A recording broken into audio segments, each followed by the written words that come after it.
Hello, everyone. My name is Devin Olden, reporting live from the Drug Information Center. And today we have a special guest. This special guest is, he's a Campbell faculty member that many know, that many look at as a mentor, as a close colleague, as a friend.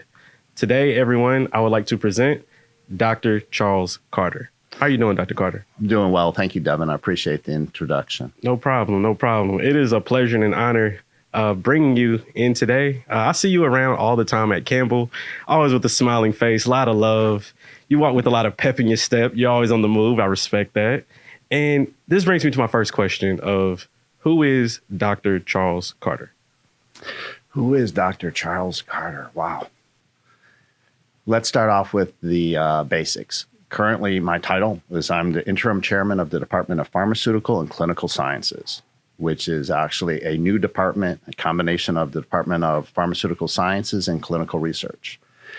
Who am I? I'm an individual that prior to working in academia was doing some atypical things with my pharmacy career or background that I decided to bring to Campbell. And I'm just looking forward. I love working with students, love working with my fellow faculty and staff, and doing things like this. Coolio. And so, Dr. Carter, do you have your PharmD or do you have an advanced degree in pharmaceuticals? Okay, now I'm dating myself.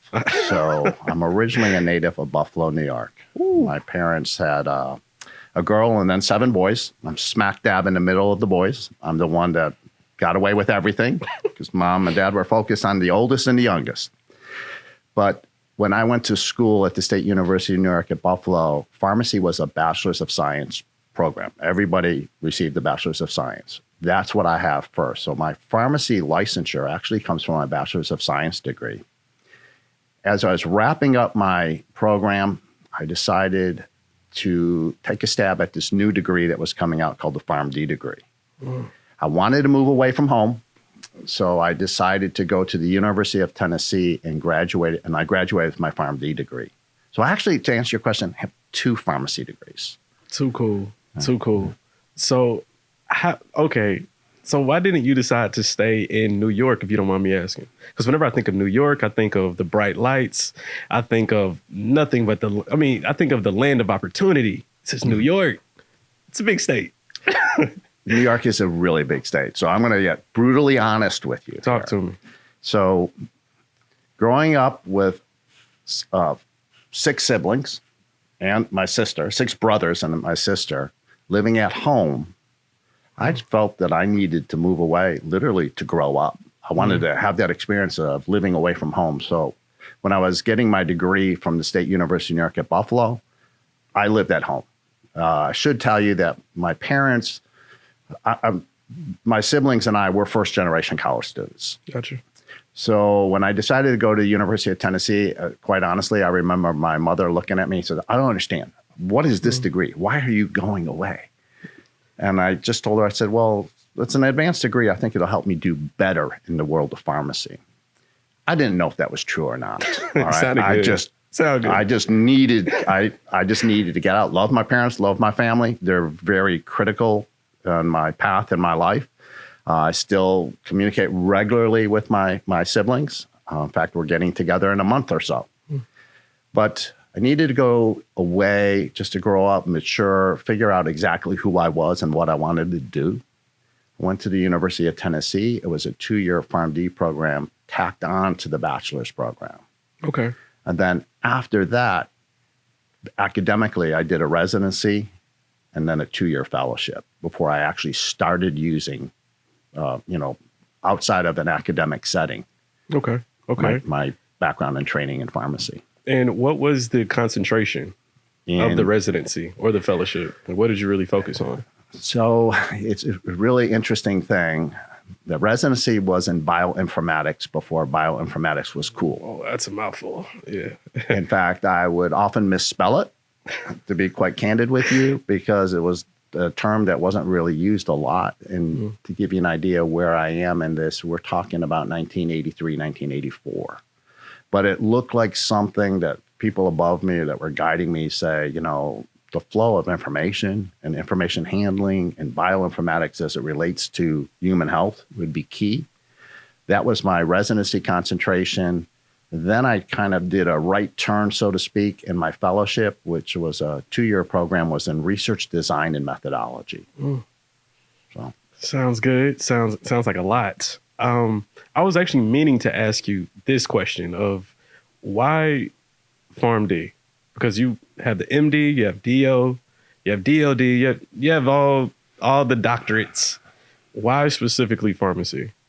I'll tie that back to my family members. So my father was totally blue collar. He was a machinist. My mother was raising us as children, 8 children, essentially all of us about 2 years apart. So she was raising us. When we were teenagers, we all worked for my father. And his intention was, I don't want you to do this the rest of your life. So I want you to go to school, higher education. So being in the middle, I saw my sister go to university life and come out with a specialization in psychology and sociology. My next brother went into pharmacy, then dentistry, then pharmacy, then medicine, and it goes down that. I wanted to be a little bit different than my siblings. So I went pharmacy, and then I went to the PharmD degree, which is today we would say is all pharmacy. Yeah. But back then it was the advanced degree in pharmacy. So I really attribute it more to my family. I saw what my brothers were doing by going to medical school, going to dental school. And I said, that's not really for me. This might be more up my alley. I was just personalizing, but that was part of figuring out who I am. Gotcha. And that's why you had to move away, and that's why you had to get away from everything. It's completely understandable.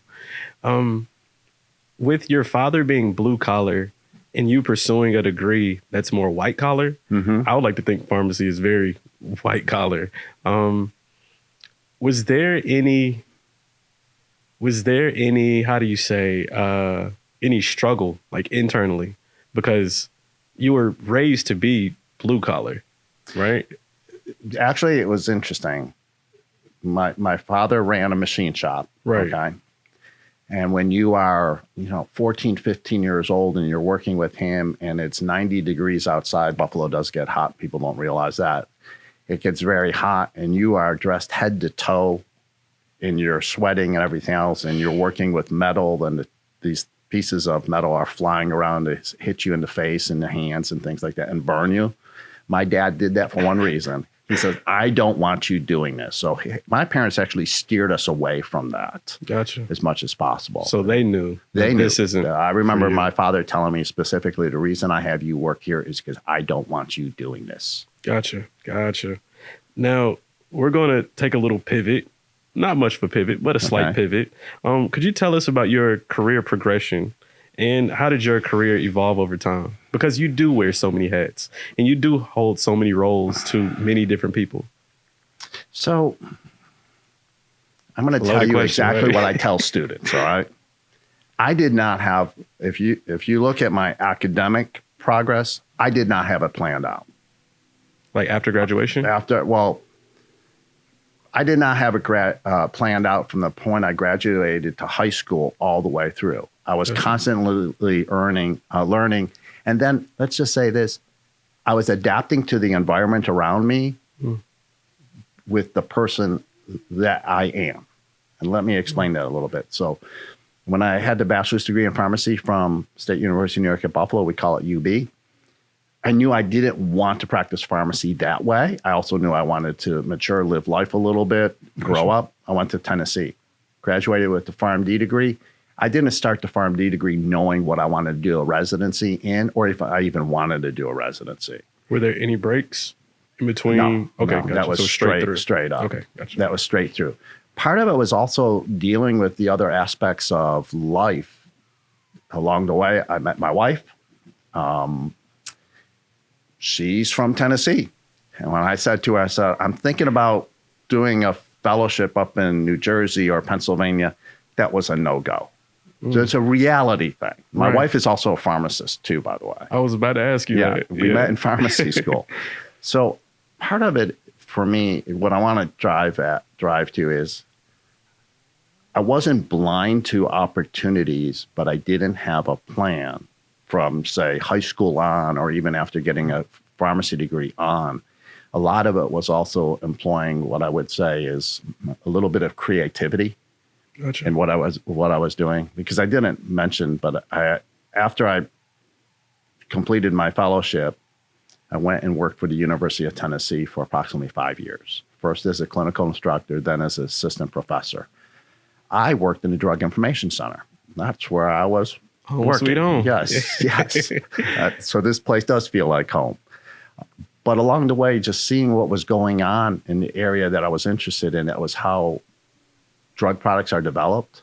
I went back and got a master's in business. So I went to a private school in Memphis, Tennessee, Christian Brothers University. That's where I wrote a business plan. And it was just implying, it's taking these thoughts. I tell students all the time, follow your dreams, but be realistic, be practical, and balance everything in your life.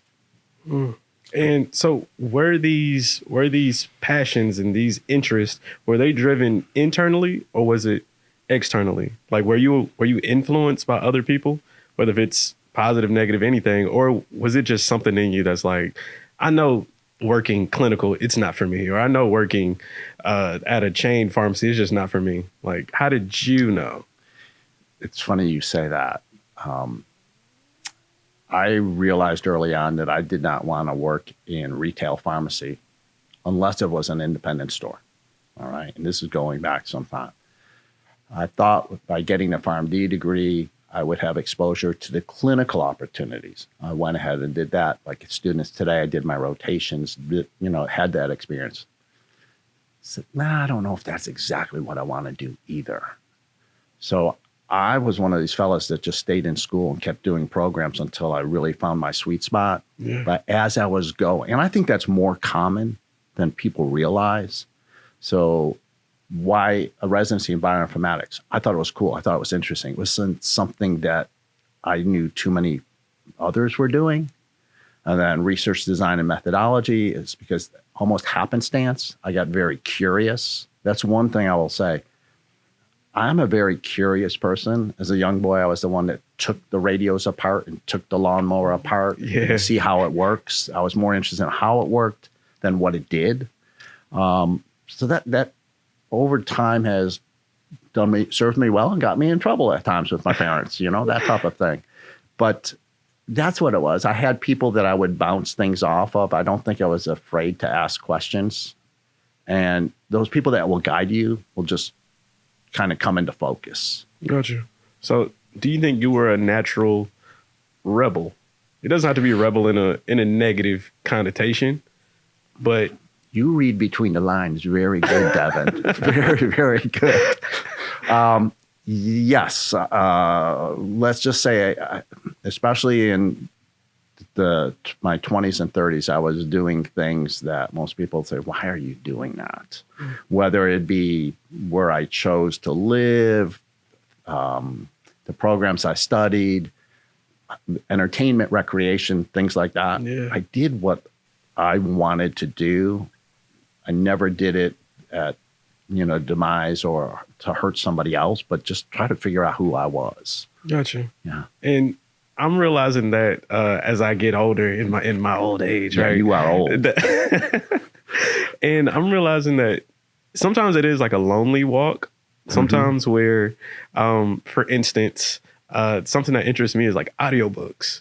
So if someone asks me, hey, Dev, what do you like to do on the weekend? Or what do you like to do for fun? I download an audiobook and people will look at me like I'm crazy.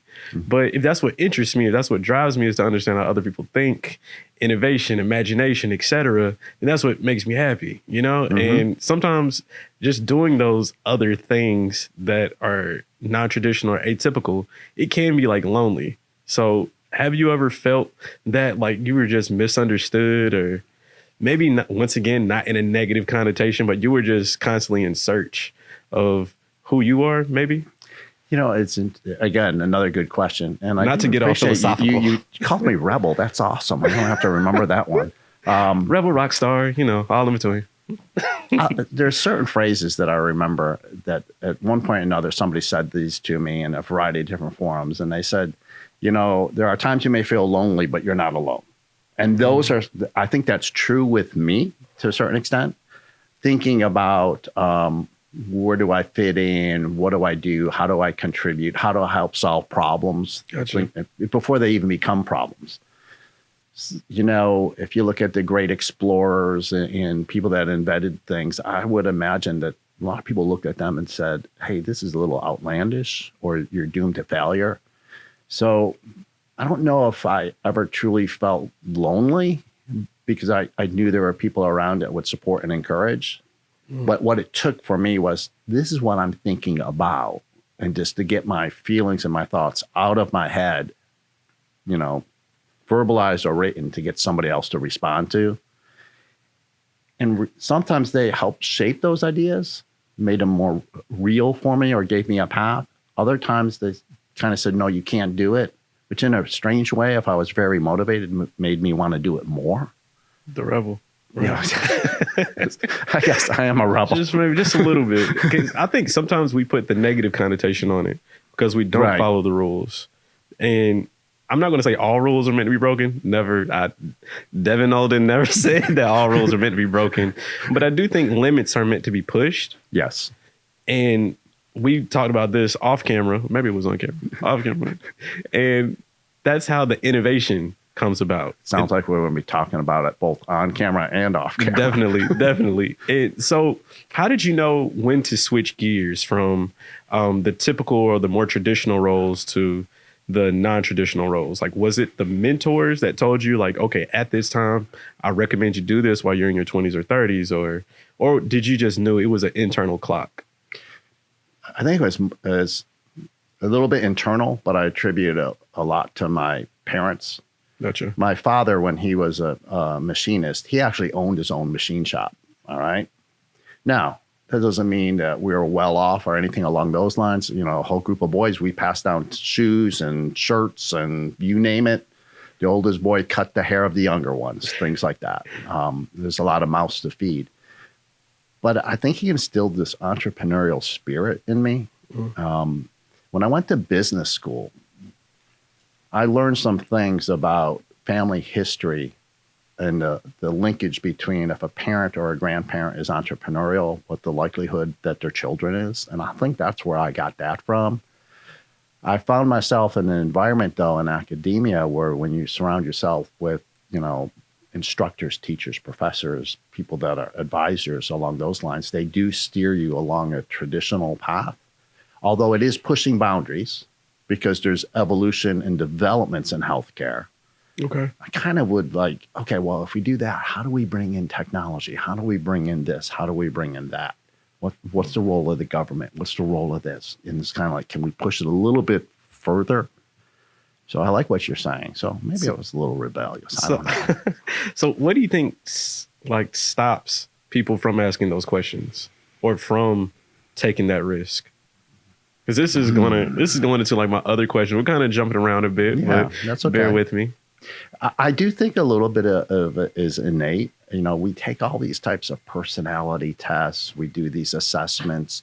I do think that our lives are dynamic, though. I do think we change over time.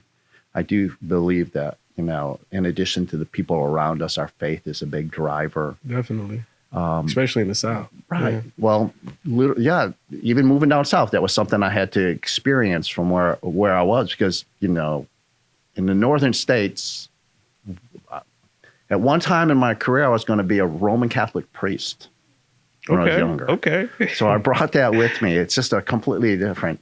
I love the differences among people is kind of related to it. And the differences mean I want to display my differences to add to the color. Does that make sense? Ooh, explain that a little bit. So what that means is, all right, amongst my friend circle and peer circle, people that I would interact with, it wasn't that I wanted to blend in as much as I want to know as much as I can about you, and I'm willing to share as much as you want to hear about me. Oh, yeah. That's what I mean by that. And that to me is that's just kind of exciting. Definitely. Yeah. And I actually think whenever we do get our PharmDs and our MDs and things, I'm a little, as you can tell, I'm a bit imaginative. I'm out there, and I feel as though that's like our superpower. Where many times, like we'll see that in movies, as compared to instead of a professor, they'll have like a sensei, and the sensei will teach them this move, and on the way to wherever end goal that is, you'll meet so many different senseis. It's never just one teacher; it's multiple, Exactly. and you can take as much as you want, or you can learn as much as you want from them. But they're there for a reason, to guide you on whatever path that you're on, because they never tell you where to go. It's just, let me give you the key to wherever you're trying to go. And if I'm going to add to that, one Please of the do. things I've taught my children is be real sensitive to your environment, which means pay attention to what's going on around you. Be inquisitive, have that curiosity. If you can travel, things along those lines. It will teach you to appreciate others and what they're doing, and also appreciate what you're doing. And it works both ways. And I think sometimes in pharmacy that we don't appreciate those gifts many times, or based off of my experience, because sometimes whenever, for instance, I do the mobile clinic, and I feel as though sometimes we'll just kind of be in the background and say, okay, just if you need me, I'm here, aspirin, ibuprofen, and just let the other students really like take over, as compared to, I really took a seat back and I just said, I have a superpower too. I may not be able to be super therapeutic and like touch everybody and be super hands-on, but I specialize in something too. And I feel as though sometimes, whether if it's as young people or as pharmacy students, et cetera, that sometimes we don't appreciate our gifts. And that's why we don't take that leap. Because even if you just know like one skill that someone else doesn't know, it's still value. Or you may have skills that you haven't uncovered yourself. Oh, That by interactions with others, you could realize yourself. And I think what I just said is probably true personally as well. Definitely. So we talked about mentors a bit. Let's get into it. Who do you know that you would want to be your mentor? Like, how do you pick your mentor, and who do you choose to be your mentee? Okay, so let's do the mentor side first. Okay. Throughout my life, and even still in my life, I have mentors. Okay. I think how I pick my mentors is not necessarily the complete answer to the question, because I think sometimes mentors pick to me as well as myself coming alongside them. My number one criteria when I seek advice or look up to somebody is, does this person have time to work with me? All right. Answer my questions. I already told you, I'll ask 1,000 questions. I need somebody to be able to answer these questions and get engaged. And you'd be surprised. You will develop, any individual will develop a series of mentors, of people that want to help. I really do believe, here at Campbell and in the profession of pharmacy, as well as most healthcare professions, people want to help one another. That's kind of why you're in it. But sometimes we withhold our questions. We want to always get it right the first time. It's okay to get it wrong. It's okay. That person then corrects you, guides you to lead to the right answer. Consider them to be a potential mentor. Go back to them. Show them the sign of appreciation. The second part, how do I pick out my mentees, is exactly the same thing in reverse. I find myself at times having to have to prod individuals, and let's just say students. It's okay to ask me a question. It's okay to be wrong. I just want to know what you're thinking, and just listen to them. Listening to me is probably, in both sides, the most important gift, to be able to listen, because you really can't share your innermost thoughts or guidance to somebody unless you really listen. You got to pull it out of them sometimes. I was just in a meeting last week, in fact, with a group of pharmacy students, and I was there just to help and advise. And I said, time out. Did the folks in the front of the room say anything you didn't understand? And nobody says anything. And I said, there was a few acronyms used. Can you guys now tell me what those acronyms stood for? Nobody could answer. Crickets. I said, okay, guys, ask. you're not being tested or graded on this. Ask, get to know your peers, get to know the upperclassmen, get to know the faculty. Right. Remove those reservations. And I do realize people are introverts and extroverts. I get that. But I'll tell you, this may shock. I know it. I get in disputes with, friendly disputes with my peers here. Every personality test I've ever taken, I'm an introvert. Really? That probably surprises you. A little bit. Yeah. I mean, just because you're very, like, whenever I speak to you, I feel motivated. So I feel as though, like, all right, if he talks to me like this, I'm assuming, I know it's bad to assume, and I'm working on that. But I'm assuming that you talk to many like that, where you empower. I'm not sure if you intentionally do it or if it's just a natural thing that you do, where you just empower people. And it's like, you know what, I can study a little bit longer. You know what, after I finish studying, I could look into other things that I'm interested in and see how it relates to the skills that I do have. So that's why I would think that you're an extrovert. That's when it really spend some time getting to know people. I think myself that getting, expressiveness that you're talking about is actually, it's not work for me, but it's like some of it's duty, responsibility to shepherd, care, nurture, that type of thing. Gotcha. Yeah. And in regards to mentees, which we were speaking about earlier, have you ever had a mentee or someone who wanted you to be their mentor that it was just a bad fit? Like, I don't think I'm the right person, but I know someone who would be a better fit. Has that ever happened to you? That has not happened to me. What I have done that parallels that is I've had folks that I've been playing to mentor and they're the mentee, where I've said, I don't think I'm the best person to advise, but maybe I can help you find somebody along those lines. Okay. Which actually strengthens the relationships. Yeah, people appreciate honesty, whether you're an older person, younger person, a professional, or a student. I agree with that 110%. So we segued a nice little ways. Let me bring it back in. So can you tell us about your current position and what are some of your main responsibilities, like your day-to-day? So interesting question. That was a hard pivot. I know. It's because the introduction, you heard that I'm serving as the interim chairman for the Department of Pharmaceutical and Clinical Sciences, which this department existed as two legacy departments prior to January 2nd. With the Legacy Pharmaceutical Sciences Department and the Clinical Research Department.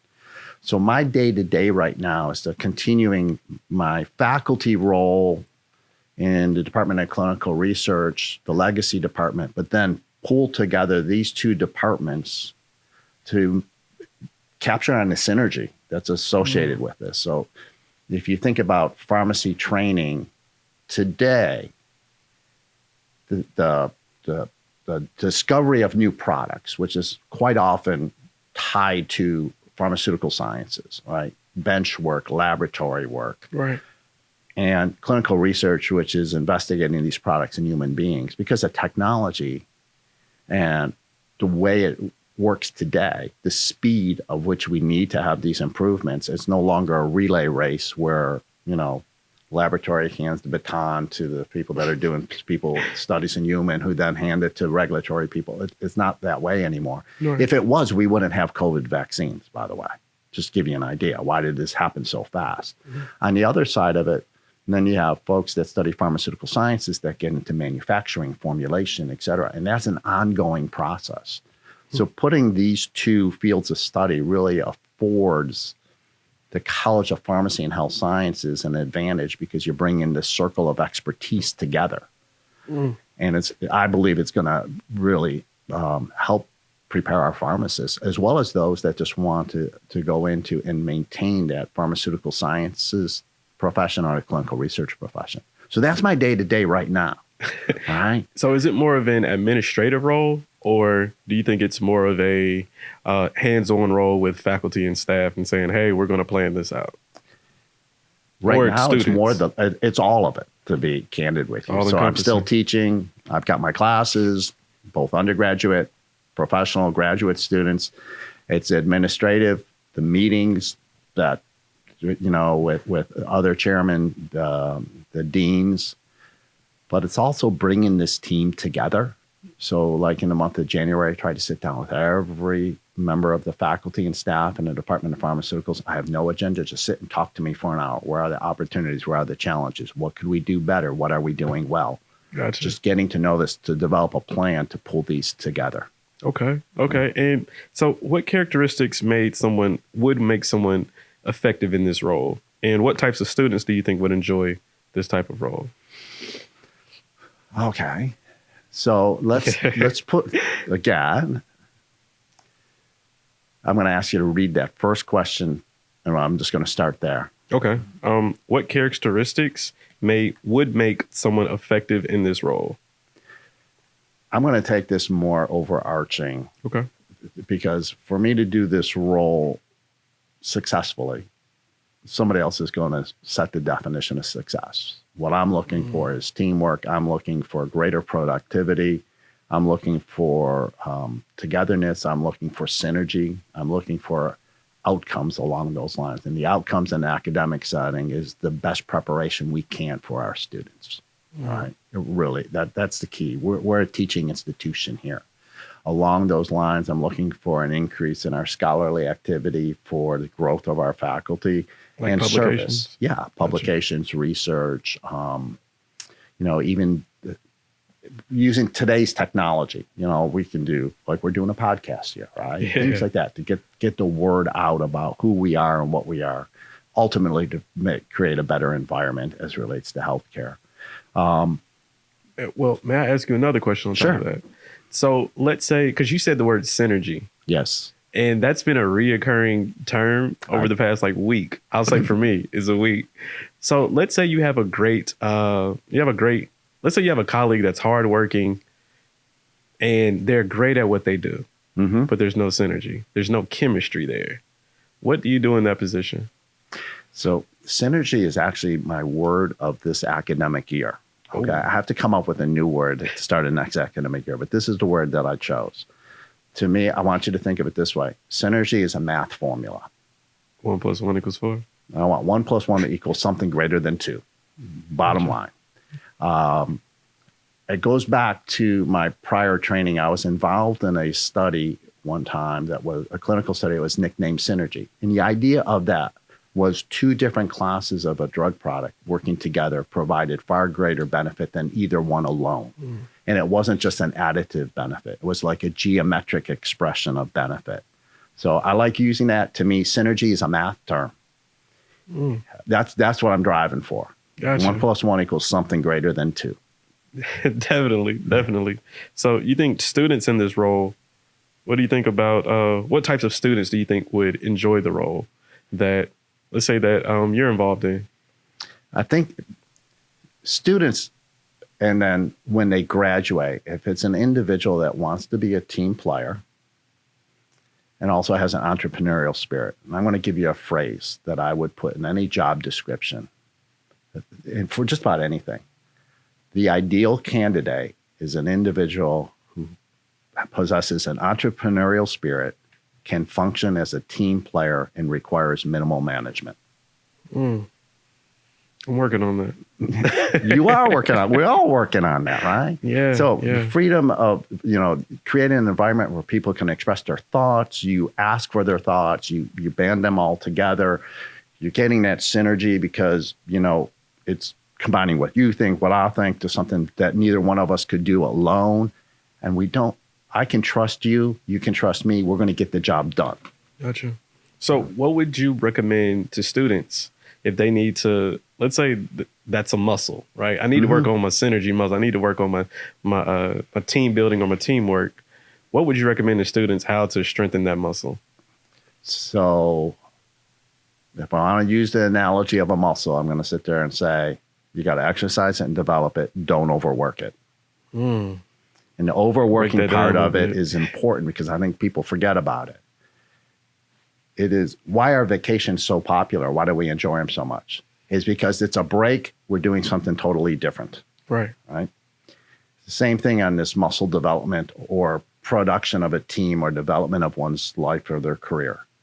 work on it, but make sure you take a holiday from it, take a break from it, and do something else that's meaningful for your life. There's a variety of different ports in our lives. And I'm going to just say this. Our mental health, our social health, our emotional health are often overlooked because we're trying to focus on the academics, productivity along those lines. You got to take time deliberately and intentionally to make sure you're not compromising those or putting those off later. Definitely. It's really important to me. A classic question I'll ask a student if I bump into him is, what was the last thing you did for fun? And what are you looking forward to outside of coursework or classwork? Gotcha. Well, Dr. Carter, I really did appreciate this time with you. I've learned so much that I have to take home. I got some homework and I really break that down and, of course, share that with my colleagues so we can all grow.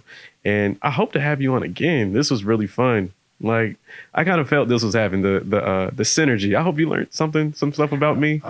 And I definitely learned a lot about you. But you are very good at this. I had no idea where this was going to go. Yeah. But I'm just being me. Literally, like I'm just being me. So. Hey, Dr. Carter, I really do appreciate you. Hope to have you on again. Thank you. Anytime. Thank you, Devin.